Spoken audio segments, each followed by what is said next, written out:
दोस्तों सबसे पहले सबको जय श्री राम। तो आज इंडिया के जो असिस्टेंट कोच हैं रियान टेंडरस्कॉटे, एक साझा बयान सामने आया उनका। मुझे उनका बयान या फिर आप इंटरव्यू में कुछ एक पोस्ट कह लीजिए, जो भी उन्होंने दिया है बयान, मुझे बहुत ही अच्छा लगा है। नीटर बयान है, साफ सुथरा बयान है, जो भी सबको यही लगता है। और उन्होंने सबकी आवाज़ जो दो है अपने ज़रिए सब बताया है, सबको आंसर दिया। उन्होंने कहा है कि जो इंडिया के बैट्समैन है ना, आजकल के जो इंडिया के बैट्समैन हैं उनको स्पिनर खेलने में काफ़ी मुश्किलात का सामना करना पड़ता है।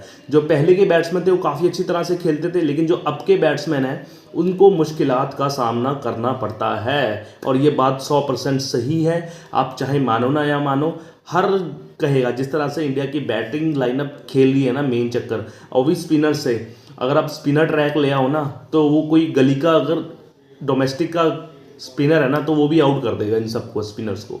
तो उनका बयान बहुत ही सही है। अगर हम बात करें हालिया फॉर्म की, इंडिया 27 साल बाद हारा है श्रीलंका से, श्रीलंका में। अब देख लो 27 साल कितने साल होते हैं, वो भी 2-0 से, एक भी मैच नहीं जीता, 2-0 से हारा है और एक टाई हुआ है। और सबसे अहमियत की बात है, जो इंडिया की विकेटें गिरी ना, 27 विकेटें गिरी हैं, वो सभी की सभी स्पिनर्स ने ली है श्रीलंका के।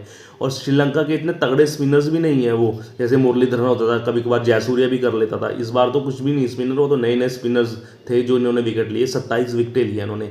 तो बयान बिल्कुल ही सही है उनका कि अब जो है इंडिया के बैट्समैन को मुश्किलात होती है।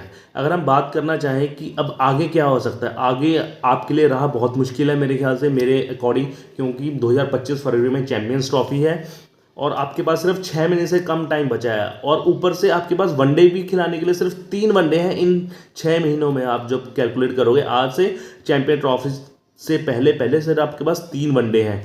अब आप देख लीजिए कैसे प्रैक्टिस करोगे उसको, अगर स्पिनर्स के लिए, अगर आपको चैंपियंस ट्रॉफी में हकदार बनना है जीत कर। क्योंकि आपने 2003 का वर्ल्ड कप फाइनल खेला, 2024 का आपने T20 वर्ल्ड कप भी हालिया जीता, तो आप 25 के जो है चैंपियंस ट्रॉफी के सबसे प्रबल दावेदार हैं। लेकिन आपको स्पिन खेलनी इतनी अच्छी आती नहीं। उन्होंने बोला कि जो इंडियन के बैट्समैन हैं वो इंग्लैंड हो गया, ऑस्ट्रेलिया हो गया, या फिर साउथ अफ्रीका, न्यूजीलैंड, इनकी प्रैक्टिस ज़्यादा करी उन्होंने फास्ट बॉलर की। इसकी वजह से उनकी जो स्किल है बैट्समैन की, स्पिनर्स खेलने की, वो कम हुई है। हाँ, हुआ भी यही है, इंडिया का ओवरसीज कंडीशन, या फिर आप कह लीजिए फास्ट बॉलर को खेलने का तजुर्बा लगा लीजिए, वो काफ़ी अच्छा रहा है रिसेंट 5-10 सालों में।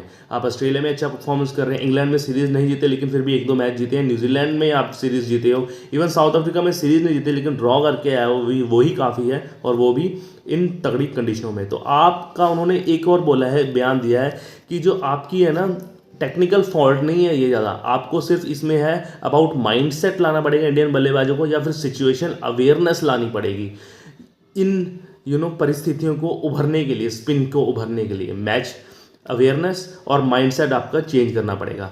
अगर आप बता दें कि अब इंडिया जो है क्वालिफाई, उन्होंने ये भी बयान दिया है कि हम वर्ल्ड टेस्ट चैंपियनशिप को जीतने में भी काफ़ी मेहनत कर रहे हैं, क्योंकि हमारे पास 5 टेस्ट मैच होम है और 5 टेस्ट मैच हमारे ऑस्ट्रेलिया में है। घर में इंडिया न्यूजीलैंड और बांग्लादेश से खेलेगी और 5 टेस्ट मैच हम ऑस्ट्रेलिया में खेलेंगे। 10 टेस्ट मैच हैं और हम कोशिश करें कि हम फाइनल के लिए क्वालिफाई करें, उन्होंने कहा है। तो उन्होंने एक तरह से शीशा दिखा दिया, आईना दिखा दिया है इंडियन बैट्समैनों को, कैसी उनकी स्पिनर्स खेलने की जो आदत है कम होती जा रही है। तो काफ़ी अच्छा बयान लगा, सभी को सहमत होना चाहिए इस बयान से। बिल्कुल सीधा साफ सुथरा बयान है और सबको इसकी प्रशंसा करनी चाहिए, क्योंकि गौतम गंभीर और उनके कोच बिल्कुल आर पार ट्रांसपेरेंट है, जो भी है वो तो है ही। तब तक के लिए मेरे चैनल को लाइक शेयर सब्सक्राइब कीजिए ऐसी न्यूज़ जानने के लिए। तब तक के लिए बाय और जय श्री राम।